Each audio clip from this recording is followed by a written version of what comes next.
Hello friends, welcome to ज्ञान Ganga classes. और आज हम लेकर के आए हैं class 7 science chapter number 12 forest our lifeline. इसमें हम बात करेंगे फॉरेस्ट को समझेंगे, उसके कंसेप्ट को समझेंगे, ढेर सारे उसकी टर्म्स एंड कीवर्ड्स हैं वो भी जानेंगे। और फॉरेस्ट हम लोग के लिए क्यों ज़रूरी है, आवर लाइफ लाइन मतलब हमारे जीने की वजह, तो वो हमारी लाइफ लाइन है, वो हमारे लिए क्यों ज़रूरी है और हमें उसे कैसे बचाना चाहिए, ये सारी बातें होंगी आज। तो make sure you watch this video till and बिना स्किप किए। और आपको ऐसी एजुकेशनल वीडियो और हमेशा अपने चैनल पे, हमेशा मैं अपने चैनल पे लेके आती हूँ, आपको अपने फ़ोन सेट पे चाहिए, please do subscribe and hit the bell icon to never miss any video update. और हम आज क्या कवर करेंगे इसमें, we will learn about the importance of forest, forest की ज़रूरत क्या है, उसका इम्पॉर्टेंस क्या है। Then we will learn what is the crown of a tree. Then the layer of vegetations, different layers of vegetation होती हैं, वो क्या होती हैं, and the food chain.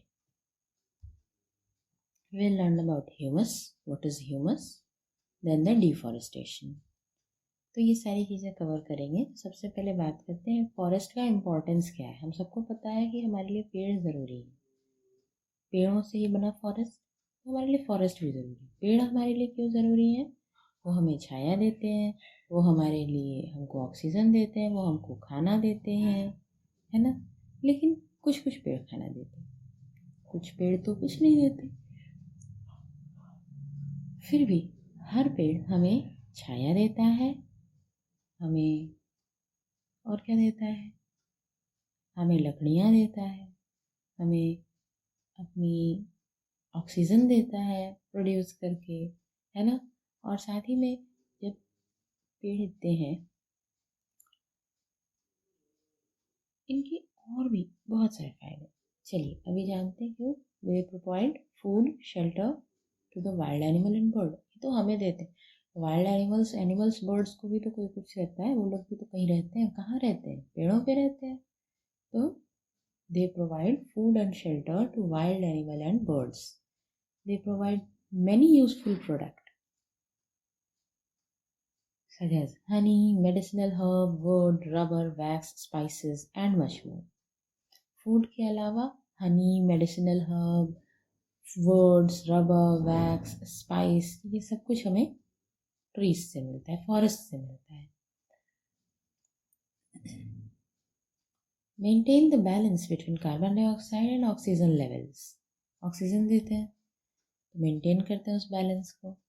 Help in maintaining water cycle in nature and prevents flood, ये भी करते हैं बिकॉज उनकी रूट्स है, रूट्स से वो ज़मीन को पकड़ रहे हैं, तो इरोजन कम होता है।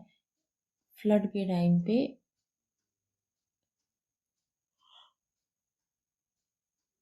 तो वो फ्लड को भी प्रिवेंट करते हैं। और फिर वाटर साइकिल यानी due to the plants the regular water cycle, की ऐसा नहीं कि कभी कभी पानी बरस गया, कभी सूखा पड़ गया, नहीं, there is a regular water cycle in nature and keep the climate cool, उसको ठंडा रखते हैं। बहुत सारे फायदे हो गए, है ना, इसलिए ये हमारे लिए ज़रूरी है।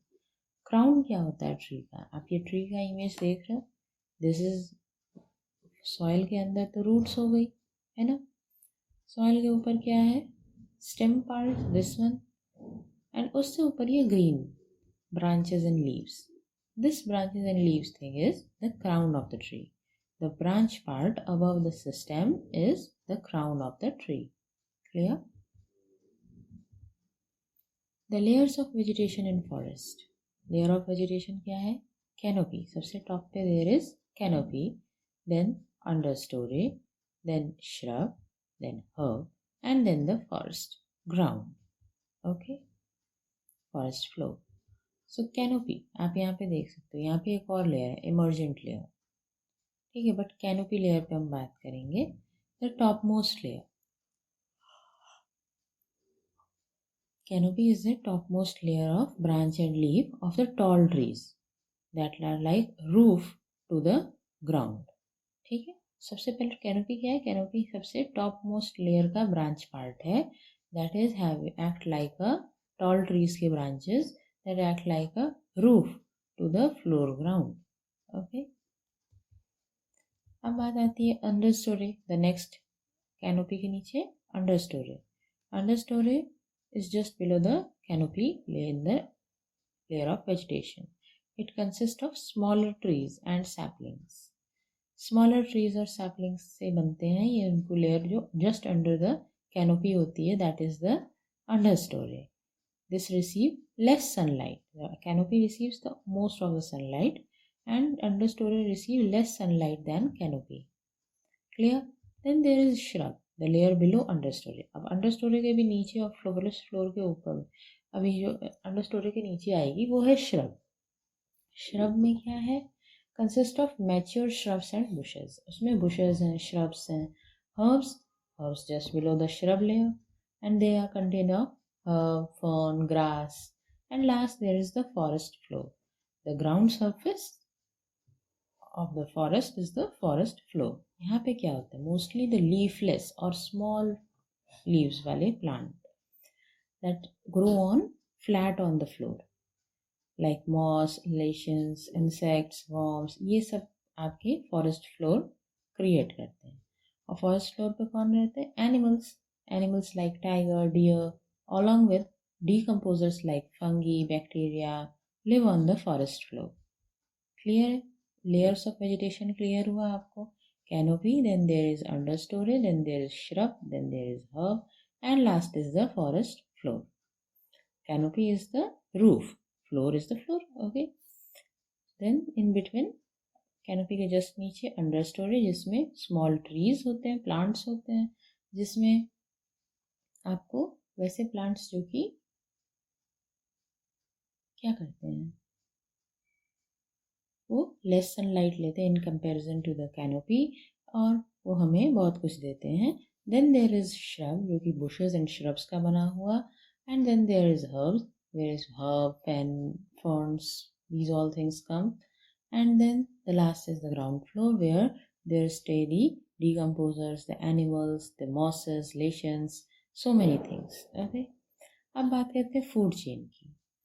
आपने जब हम लास्ट क्लास में, जब क्लास 6 में ये चीज़ पढ़ी होगी कि we need food, we get food इधर फ्रॉम प्लांट या फिर एनिमल से, या फिर we get food, eat both plants and animals.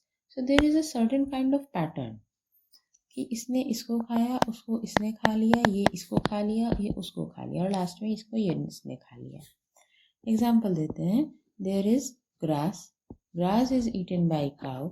Cow can be eaten by lion, and then lion, when die, can just be eaten by decomposers back to the soil.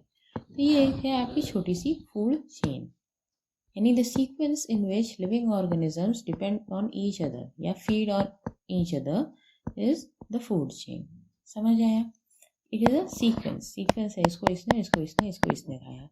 Sequence of किसका? Living organisms है जो एक दूसरे को खा रहे हैं या जिनको एक दूसरे को खाने की ज़रूरत है. तो living organisms in which one organism feeds on another is the food chain. Simple is grass को डियर को लायन ने खाया, जैसा भी मैंने बताया. टिपिकल इज एल्गी को स्मॉल फिश को larger fish in the pond. Okay. तो फूड चेन में एनर्जी कहाँ से आए? Sun is the ultimate source of energy. Then that sunlight is used to manufacture the food in the plants. Plants make food from sun.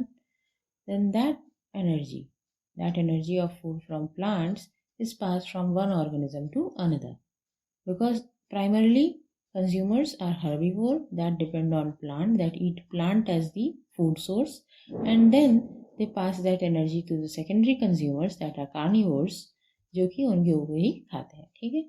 And when the plants and animals die, their dead cells are consumed by decomposers, which get things back to the soil, and thus recycling of nutrient is done. तो मतलब energy कहीं गई नहीं, energy just transport हुई in the food chain, starts from sun, get produced as food in plants, transported to herbivores, then carnivores, and then at last consumed by the decomposers, and that is done back to the soil. And thus this is the recycling of nutrients in the food chain. समझ आया आपको? अब बात करते हैं humus की। Humus क्या है? This is the dark colour substance formed by action of microorganisms on dead plant and animal tissue is humus. Humus एक ऐसा सब्सटेंस, एक ऐसा कंपोनेंट है जो कि डार्क कलर का है और वो माइक्रो ऑर्गेनिजम्स जो डेड प्लांट, एनिमल टिश्यू, इन सब के ऊपर एक्शन करते हैं, दैट इज उससे प्रोड्यूस होता है that dark colour substance, and that thing is humus. Okay, it is rich in nutrients and when mixed with soil in the forest, nutrient presence in the humus is used to grow the plant better. Okay, but in the current situation you already know हमने इतनी हमारे पास forest कम हो रहा है. क्यों? Because of deforestation. मतलब we are just cutting, we are just destructing the forest in large scale, and we are not producing any more plants in that scale. So that's why deforestation is the bigger problem in the place. इससे क्या है? Amount of carbon dioxide increase and oxygen decrease in the air. Animal will not get food and shelter. Water holding capacity of soil will decrease. Less rainfall. Erosion will be. Pollution. So many things are the due to deforestation. समझ आया? I hope आपको समझ आया होगा और अच्छा लगा होगा और कई चीज़ें सीखी होंगी इस चैप्टर से. आप अपने लाइफ में उसे अप्लाई करेंगे. आप घर जा कर के एक पेड़ लगाएंगे. प्लीज़ लगाइए और अपने उस प्लांट को बहुत प्यार से रखिए. और इसी के साथ ही आज की इस वीडियो से मैं क्विट करती हूँ और फिर अगले वीडियो पे मिलते हैं जिसमें हम बात करेंगे इसी के क्वेश्चन आंसर्स की. और इसी के लिए वीडियो पसंद आई तो please do like, share it with your friends and subscribe and hit the bell icon to never miss any video update.